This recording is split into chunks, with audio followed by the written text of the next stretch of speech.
Welcome, this is Wade, and in this video I'm going to show you guys how to play as Kupe on Deity difficulty, give you guys some early game tips and advice on where to set your city, how to take over city state, and utilize Kupe's features and abilities to your best benefit, and give you guys a good start in the game. Alright, so we're going to start off by talking about setting up your game. Right, there's really only two things that I'll say you should pay attention to, and the first one is the city state. Usually you want to set that to max, no matter what civilization you play as, especially when you play under Deity difficulty. The more city state you have, the better, and I'll explain more on that later. The second thing is it's probably in your best interest to not play on a Pangea map. Any map that has a decent amount of island and water is to your benefit as Kupe. Alright, so I'm not going to go over all of Kupe's features and abilities. Instead, I will kind of explain them as we play the game. But of course, as we are promised, we start out on Ocean Tile. And until we settle our first city, we're granted +2 science and +2 culture.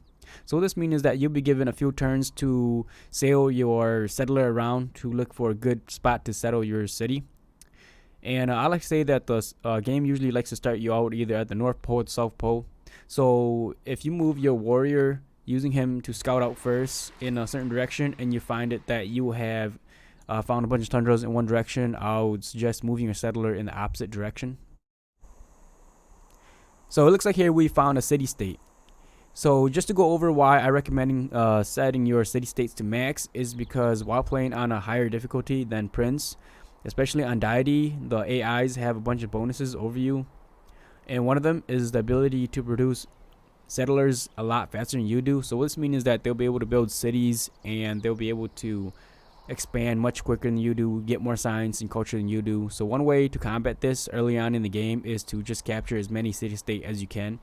Especially for Kupe, if you can find city states that has at least one or more of their sides touching the coast like this, it's perfect because of his ability to build quadremes, and I'll explain more about that in a minute. Now I've let a couple turns pass by just to speed things up a little bit, and as you can see here, I've settled my first city. And the next thing that the game's going to ask you to do is what technology to research next. And this entirely depends on your surrounding, whether you're next to another civilization or not, and the kind of resources that you have around you.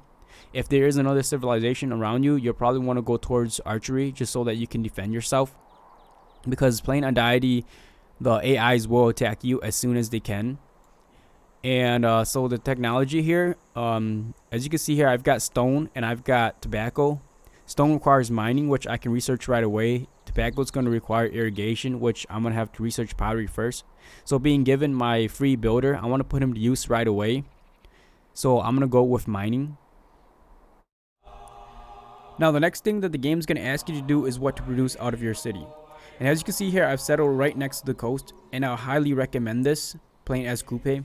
The reason being is because the game starts you off with two technologies. The first one is sailing, and the second one is shipbuilding. And shipbuilding allows you to construct quadremes. So I would recommend constructing quadremes right away. The reason being is because they're going to be your main naval units to take out these city states that have one or more of their sides touching the coast. As you continue to play the game, you would have came across completing the civics chiefdom. And with this, you're granted to be able to choose a military and economics policy. Now, the military is not as important, but the economics policy, I would highly recommend God King for the +1 faith. And I'll explain that in a minute here. After picking your policies, the next thing the game is going to ask you to do is what civics to choose next. And I highly recommend foreign trade for the military policy, maritime industries, which gives you plus 100% production towards ancient and classical era naval units, which will help us build our quadremes faster. To explain why I recommended the economics policy God King is because of the +1 faith.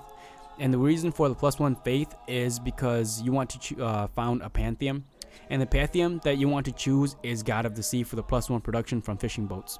And the reason being is because since with Kupe's ability to already receive +1 food from fishing boats, and fishing boats causing a cultural bomb, this means that if you settle your city on the coast, you won't have as much as a food and production loss compared to a regular city. A few turns has passed now, and as you can see, I've got my 2 quadremes built already, and we're ready to take over this city state. Now, just to explain why I recommend building the 2 quadremes is because first, they are navy units, and navy units can't get attacked by land melee units. And the quadremes are also range units, so what this means is that they can attack the city or anything and not lose health. What this means is that they'll be able to attack at full strength turn after turn. So with this being said, I'm going to get this war started.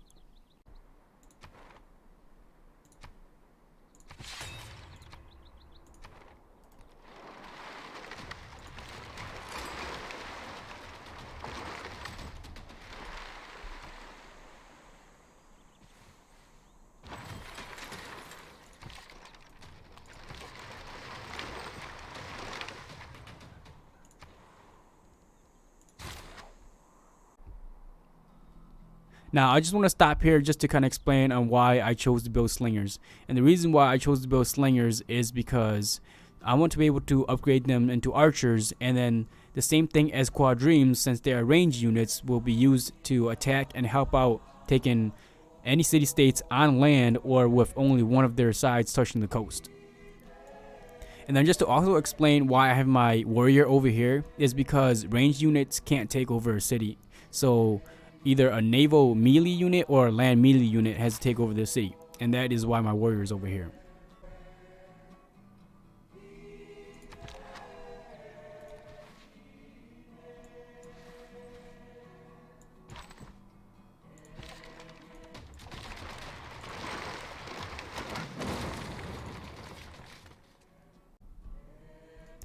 Alright, so as you can see, I was able to take out the city-state in just about 3 turns. And as you can also see here, my quadremes are untouched and my warrior is still pretty much at full health. Now what this means is that I'll be able to move on to the next city-state and repeat the process without having to spend turns healing my units. In all, what it really means is that I'll be able to expand my empire really fast and keep up with the AIs who are able to spawn settlers really fast. And with this concludes my first video. Like I mentioned before, on my second video, I'll talk a little bit more about the classical era. Go over some different tips and how to utilize Kupe's ability mana to its max potential. Alright, so I've actually let a few turns go by here. And I just show you guys what happened is that I was able to take over Mexico City, Hattusa, all the way to Buenos Aires and Armagh with the strategy that I just showed you guys. We are at war here with Mansa Musa, and I just want to go over a strategy or ability that I think that makes Kupe quite overpowering. We have here mana, right? So you have the ability to enter ocean tiles. Okay, so as you can see here, I've got these units right here on my right side in the ocean tile, and then on my left side I've got this quadreme that's just chilling here in the ocean tile. Right, as you can see here, this is a choke point for my quadremes to just sit here and just pick out anybody that move past here.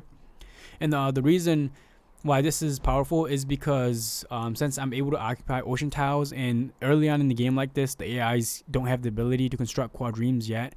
So all they have is galley, and their galleys can't attack any of my units that are sitting in the ocean tile. Alright guys, and with that concludes this video. I hope you guys enjoyed it and learned quite a bit from it. Do keep a lookout for more tips and advice videos. And once again, thanks guys for stopping on by.